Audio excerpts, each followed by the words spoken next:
Hey everyone, I'm Annie Dickerson, and on behalf of the entire Goodegg Investments team, I wanted to welcome you to this episode of the Life and Money Show, the show where we talk about everything from investing to financial freedom to parenting, traveling, creating a life by design, and everything in between. I'm here today with my amazing co-host, Susan Elliott. Susan, start by sharing with everyone a little bit about what we're going to be talking about on today's show.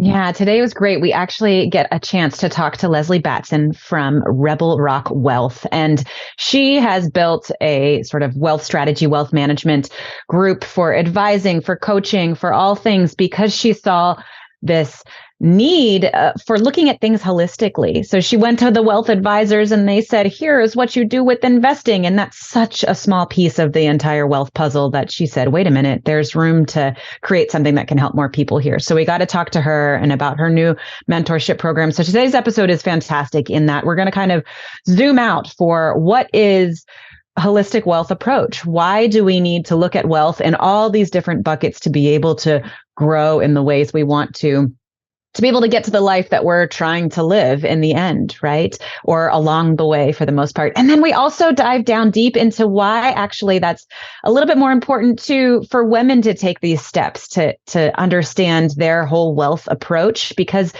the cards haven't always been stacked in our favor, or we may not have been coming from a place of knowledge and empowerment in this space. Men too, but specifically women. There's been that's where she's really loving to focus right now these days. So we hear a lot from Lesley about that. It's a great show.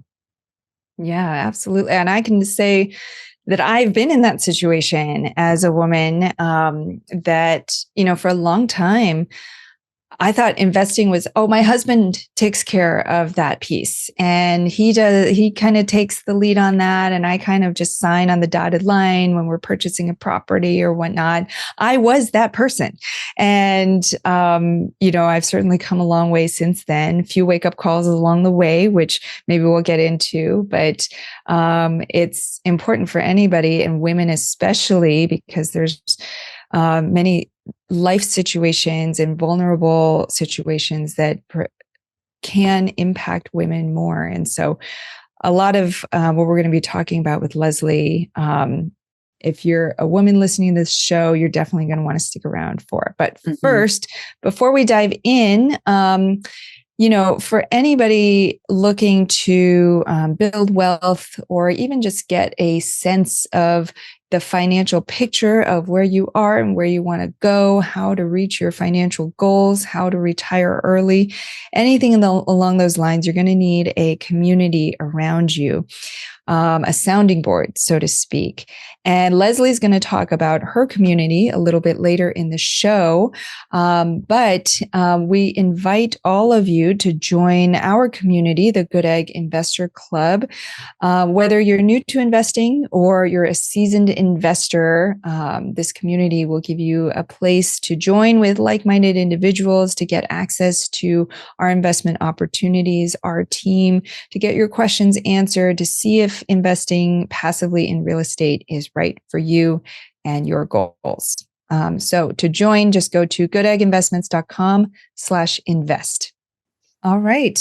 Well, with that, in this conversation with Lesley, we cover so much, not just about Lesley and her story and some of the things that held her back along the way, but also, how she works with her clients, women especially. She's going to talk a little bit about her new money mentoring club specifically for women. And like we mentioned, that community aspect, especially as you're going on a journey of building wealth, is so vital for helping you to avoid mistakes, to hear what others think, to have that sounding board and that support. And so she's going to dive into all of that. Any last thoughts, Susan, before we dive into the conversation?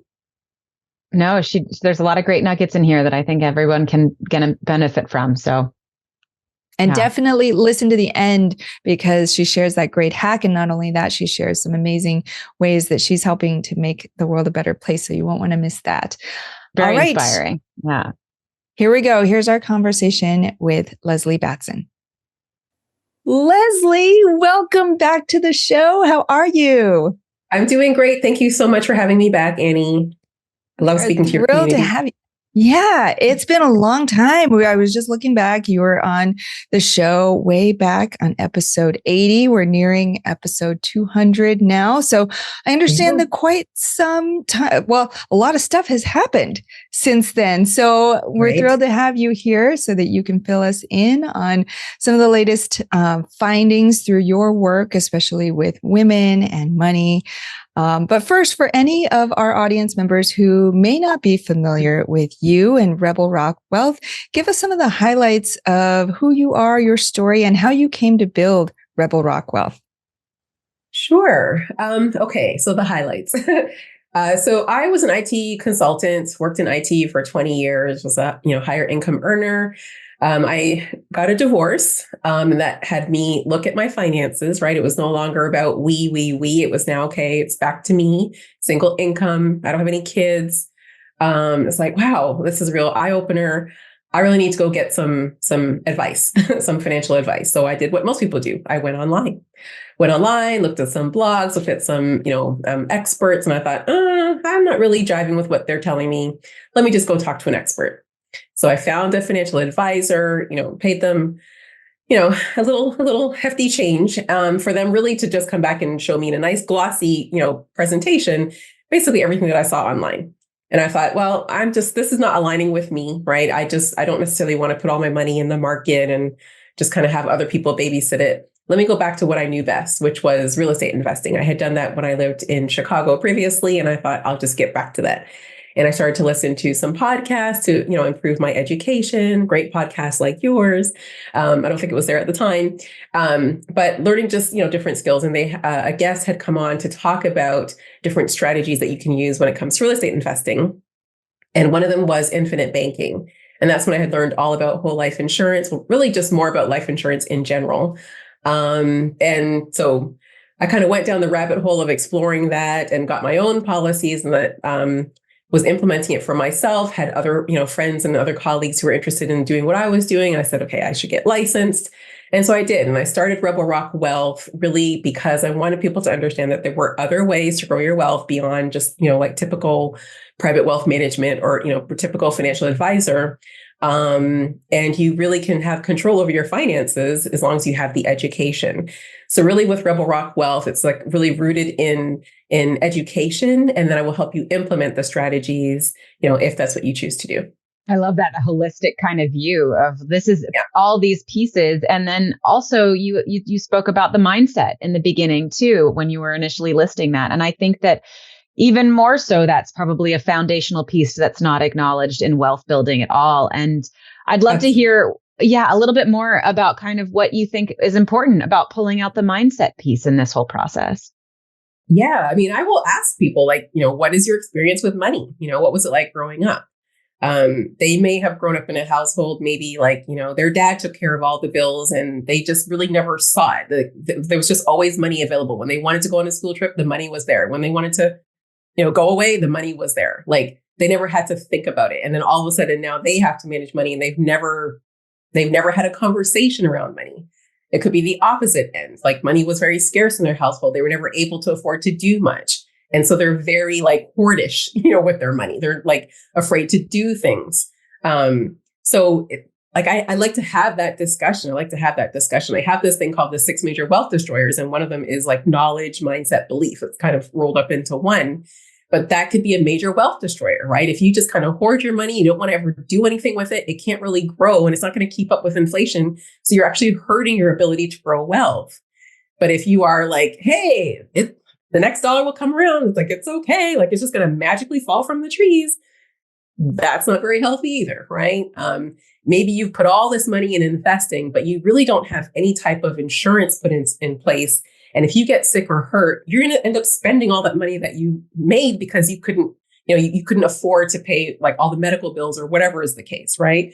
Maybe you end up having a child with special needs and it's going to cost you a lot more to raise that child than it could have. Like there's just all these different things that happen. That's why the foundation is important, and then you kind of invest on top of that. So having like a mindset of, well, the first step is just reaching out, right? Like some people are just scared to even reach out. And there's some people who were like me. I was like, I'll do it myself, right? But there's still things that I learned along the way. I didn't know everything. Yeah, I was learning about real estate investing. Investing is only one part of your overall like financial, portfolio. That's just one piece of it.